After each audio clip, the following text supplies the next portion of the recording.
The Road to the CFR is presented by the Edmonton Destination Marketing Hotels, Northlands, the Canadian Professional Rodeo Association, and iLink Media Group in partnership with Travel Alberta. Thank you to Alberta Premium for bringing us the tie-down roping this year. The Cowboys with the long and the short ropes are getting ready, down and ready to go. Here we go. Katie's brother, David. You've known them since they were little. Oh, well, 19 years of age is this young man. We saw Dad smoking Joe in our opening today, so let's watch Kyle Lucas right now. Do you think Katie's cheering for him? I bet she is. All right, Kyle. Last night he was 9-6, just a little too long to get to the money. So he wants to rectify that situation tonight. Kyle Lucas might be 19, but he's going on 29 in terms of, you know, the way he rides and the way he conducts himself. So we're going to just settle everything down. Kyle will ride in there. Now this is the event that features timing, teamwork, and coordination between the cowboy and the horse that he is mounted on. Now he's going to back into that box, nod his head, that calf will be released. He'll run down that arena in pursuit of that calf, throw a loop about its neck, dismount from his horse, run down to the end of the rope, flank that calf to the ground and tie 3 legs with that second rope called a pinion string that he's carried between his teeth. Now, that sounds complicated. You boil it down to this. You rope him with the long rope, you tie him with the short rope, and the fastest guy wins. And that's what Kyle Lucas wants to do right here. As the Carstairs Cowboy gets ready, won Bonnyville on his birthday this year. Let's see what he can do here at performance number 2 of the Canadian Finals Rodeo. Get him down, go to work, come on Kyle, right there. Okay, Kyle Lucas, 8 and 9. Not a bad start. Now he's got to step ahead, slack that rope for 6 seconds, give that calf the opportunity to kick free, but I don't think that calf's going anywhere. He did really well flanking this calf. He didn't over-flank him right there.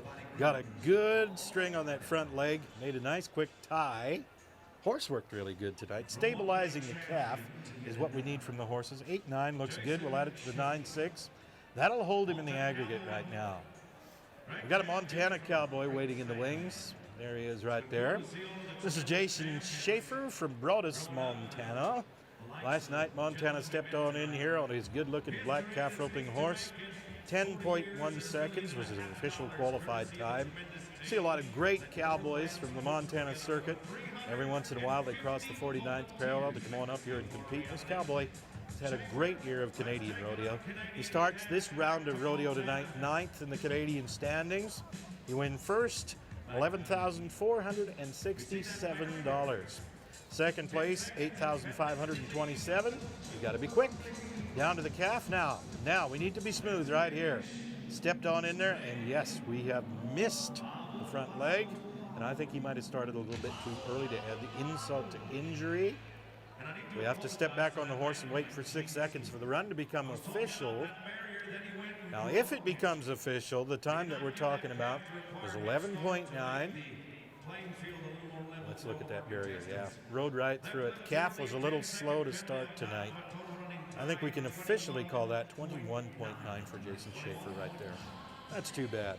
He's a good cowboy. I watched him a lot this year, and you're right. He is awfully, awfully good. That's just a tough break right there for him. Well, Chad Johnson, Del Bonita, Alberta. Last night, 8 and 5 to win second in a round. Here's another one of those guys who has an opportunity, perhaps, to make a move in our high point standing. So let's watch what Chad is able to do right here. 10 times Canadian Finals Rodeo. He's been a tie-down roping finalist, been a team roping finalist. This is just a great cowboy, and not a very big guy. 5'7", 175, not a big guy by timed event cowboy standards, but man alive, can he get things done in a hurry, as he did last night with that 8 and 5. Let's see what he's able to do here. There's the shot. Watch him on the ground. This is where he wins a lot of the money. Gets to that calf, puts him down very quickly. Watch the fast hands. Come on, Chad. Attaboy. There you go. 9 and 2 for Chad. Now, once again, he'll have to slack that rope for the required 6 seconds to make it official. But we've got Kyle Lucas in at 8 and 9, and now Chad Johnson at 9 and 2, our top 2 on the board. That's a great way to start it. That's his good tie-down roping horse Pincher right there that he was riding. We'll be back on him tomorrow night for go-round number 3. We're looking at the cowboy from Blackfoot, Idaho. That is Nathan Baldwin right there, and his second Canadian Finals Rodeo qualification. This is a very good cowboy here as well. This young man is very, very quick from the horse down to the calf. He can get that loop out of his hand in a hurry. It's a bit of a different swing in the tie-down roping. But when you think about it, the calves are in there on the left side of your horse, and you have to throw the loop from the right side of your horse. So you have to wait for the calf to come in underneath the horse's neck. So there's a split-second delay where that takes place after you get out, after hopefully not breaking that automatic barrier.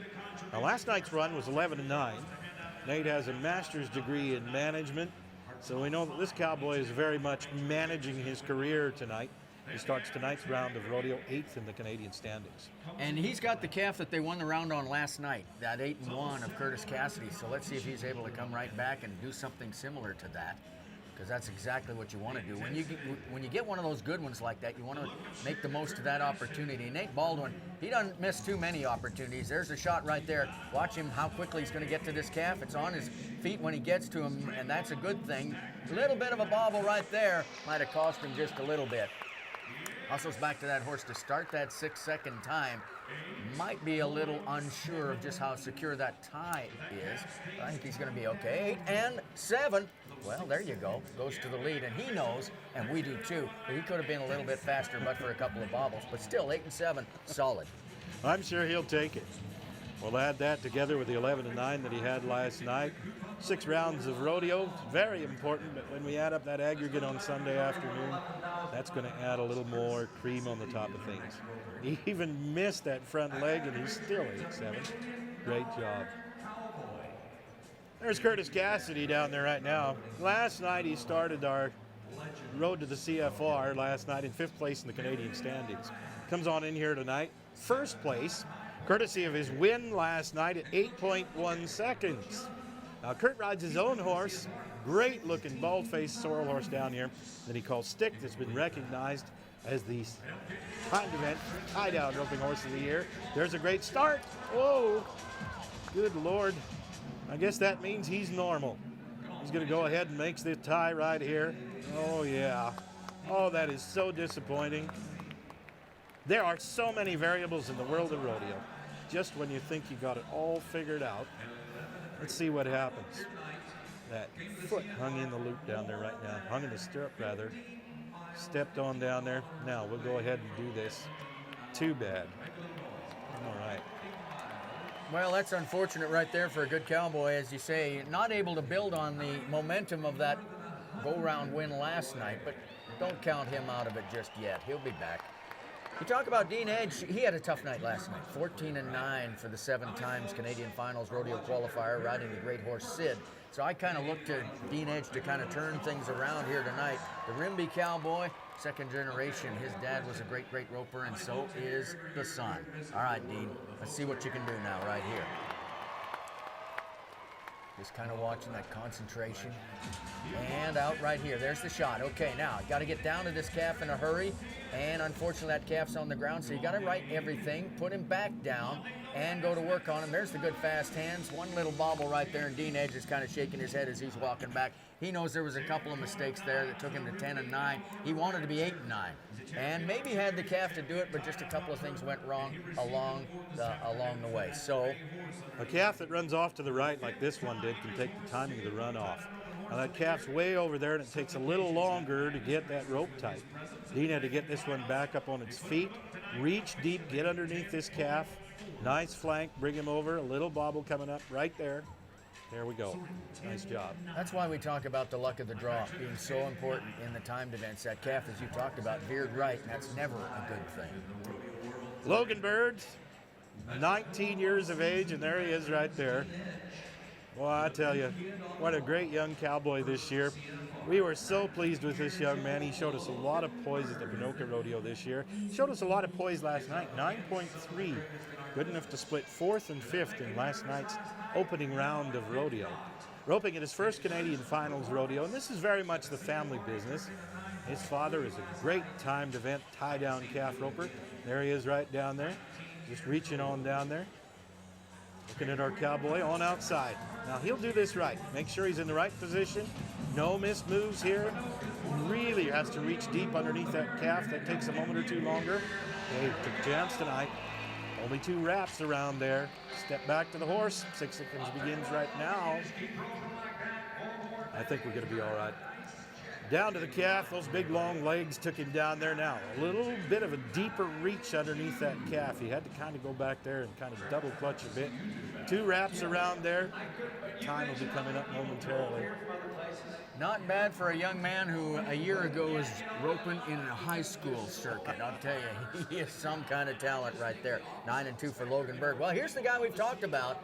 Let's see if he's going to be able to keep it going right here in the tie-down roping, because last night he took a no time. Really cannot afford to do that twice in a row. And I'm going to bet that he doesn't. Morgan Grant getting ready as he rides in. We talked about Medicine Hat, and I happened to be there, and so were you, Doug, when he won both the tie-down roping and the steer wrestling. That was kind of good. Yeah, our producer, Dean Langer, was even there. Not helping very much, but that's okay. Morgan Grant out and after him right here. Come on, Morgan. All right. Let's see if he can gig him. Got him on the ground, picking string on one. This looks like Morgan Grant. I like that. I like that. 8 seconds flat. Hey, now, we've got to slack that rope for 6 seconds. Hope this calf stays tied. I think we're going to be okay. He just gigged him. I don't even know what that means. I know it's something to do with spearing a frog or some doggone thing, but he just speared the frog right there in 8 seconds flat. Nice job, Morgan Grant. This wasn't easy. Now, this calf's got a bit of a bigger middle than some of the other ones. Watch when he brings these hind feet up there. They're a long way out there. He had to go right to tie that calf right at the end of the length of his arm. 8 seconds flat. All right. I like that. I like that.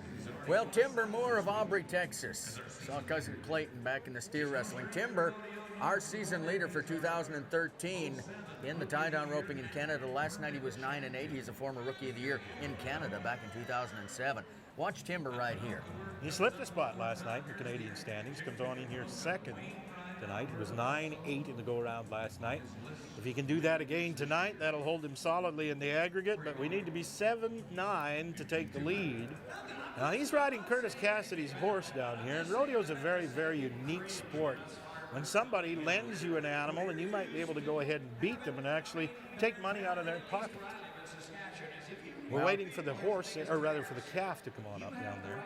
Yep, they're just sorting calves back there and bring this one on. Now, of course, all of the stock is numbered. It's all drawn for, and you've got to compete on the animal that has been drawn for you. So the officials are down there talking about it, and we're getting that sorted out right now. Let's just take another look at the way things sit right now. In the tie-down roping, we've got that 8 seconds flat for Morgan Grant. We've got 8-7 for Nate Baldwin, 8-9 for Kyle Lucas, the top 3 guns on our leaderboard right now. When Kyle Lucas opened it up with an 8.9 tonight, I tell you, I thought it might be all over at that point, but it's going to be a great round of tie-down roping. You can see the Cowboys discussing what's going on down there right now. Well, and as we talked about, Morgan Grant was our pick of the night, and I can't remember what he did back in the steer wrestling. We'll have to take a check on that in just a minute. But I know one thing, right now he's leading the tie-down roping, so he was very, very solid. I think he did okay back in the Bulldog, but we're going to check it and find out. But I'll tell you what, that was a great run in the tie-down roping. He was 4-0 in the steer wrestling, so he's going to get some money there and some here. Put him maybe back in the driver's seat in terms of that High Point Award for 2013 in Canada. You bet that's not going to hurt him at all. He's been such a sensational cowboy all year long. And you know, pressure doesn't seem to bother Morgan Grant. He steps on in there, and he's a cowboy that hasn't seen a whole lot of finals pressure like this, but he's performing admirably at this Canadian Finals Rodeo. Well, and we talked about the fact that last night, and I talked to some people who know Morgan very well, and they said he was almost overexcited. He was just so pumped up right there that it just didn't really work for him. But tonight he's kind of relaxed and settled down, and he is ready to go. Well, let's go to Al Bouchard. We're going to change things up a little bit. Maybe we had a little problem with the calf that had been drawn for Timber Moore. We'll get back to Timber in a minute. Let's go to long, tall Al Bouchard from Scandia, Alberta. Al is our calf roping director and tie-down roping director in Canadian Professional Rodeo. He's won the Pendleton Roundup. He's won the big money at the Calgary Stampede. Opening nights 9-3 was good enough last night to split 4th and 5th for him. He's a threat anytime he backs in there. He can ride just about any kind of horse you put underneath him. There's a good, quick, tight catch now. Calf jumps up right into his lap. Now we're talking about 8 seconds to try and take the lead or tie for the lead. Oh boy. Let's see what it's going to be now. It has to be official. Uh-oh, what's going on with that calf down there? Yeah, you picked up on that, Yeah. Doug. Yeah, they flagged him out. Flagged him out, doggone it. What went wrong right there? Let's take a check on it. Because Al gets to this calf. I think the tie was loose. Let's see if we can see whether or not he pulled it tight. Now it goes around there all right. It looks all right, but that's only 2 wraps on there. To be absolutely sure, you need 3. If the calves strain on 2 wraps, it's going to come undone. Well, that's, Nothing ventured, nothing gained. well, He that's took a exactly chance. right. You gamble a little bit every once in a while, and it just didn't work out for him. So, DeBlanco getting ready. Eric, good cowboy. 3rd Canadian finals for this cowboy. That's a tough break right there. That no time for Al Bouchard. Eric this. DeBlanco, Thorsby, Alberta. He placed 3rd last night with that 8-9 run, and I really like watching this guy rope. Also a heck of a piano player. He is a very athletic, very accurate cowboy. He nods to this calf. Now, get a hold, back on out there now. Got to get down there. Calf jumps up right in his lap. That's what you want right there. Nice job of that pig and strip. Those cowboys practiced that. He had to go over the top of the feet to grab a hold of the string. No missed moves right there. Did everything right. I think we're going to look at a qualified time. And a 9 and 8 is what it is going to check in at. He might have got away just a little bit late coming out of there, but the calf was kind of running fairly slowly, and he quickly made up that ground and got it done in 9 and 8. So we're going to go to Oakdale, California now, and Ryle Smith. And we talked about the great story last night of Ryle Smith with the breakdown towards the end of the season. Vehicle breaks down. He needs some help. Who does he call? Calls Al Bouchard, the guy that he's trying to beat out for the last couple of spots at the Canadian Finals rodeo. Luckily, both of them got here. Al Bouchard went to his aid, got him to the next rodeo. And kind of a neat story of cowboys helping cowboys. You don't see that in every sport. No. I'll guarantee you, Tiger Woods does not carry Phil Mickelson's bag in the golf course. Never happens. Never happens. Well, you know, these cowboys know what the other cowboys go through to get to the point to be at this Canadian Finals rodeo. They have so much respect for other people that do what they do and give so much to the sport of rodeo. He's going to back this horse back on into that corner as far away as possible from that automatic 10-second barrier line. He's got his ropes measured. You can bet that these cowboys check and double check all the tack on the horses, the ropes and whatnot. Calf a little slow to start, but he's got him already. I think he was clean at the barrier. Got to get this calf back up. Now let's go ahead and make the tie. Now we'll let the Wrangler officials make the decision as to whether or not the calf was completely up on its feet. They are Johnny on the spot, so to speak. They have the best seats in the house. You can see him getting down to the calf. Looked like he had a bit too much of a quick head start down there, Dave. Yeah, we got that 10-second speeding ticket that we're going to have to check in. So the 8 and 6 going to become 18 and 6. Well, the tie-down roping. We got one more, I think. Yeah, that's right. Because, of course, Timber's calf, we had to regroup and sort that out again. So Timber just going to get ready right now. So we're still sitting on an 8 flat, Morgan Grant in the lead, but that could change. Timber Moore, we've seen lots of drama from the last guy in several of our events. Let's see if Timber Moore can do that for us. Well, you know, statistically speaking, this should be the cowboy that wins the round tonight. He's won more money, over 40 rodeos this year, than anybody else. Timber Moore is a threat anytime he backs on in there. Calf on out, got a hold. Now, is the calf standing when he gets there? Yes, jumps right up in his lap. Look out. Look out. Yeah, we're out of there. Well, we talked about the potential drama from the very last guy, and how about Timber Moore jumping out there and getting it done in 7 and 7. Oh, man. Well, that's why he's the season leader right there. Look at that. Very nice. Last man, 7 and 7, going to be the go-round winner. Hey, the tie-down roping was brought to us by our good friends from Alberta Premium Whiskey.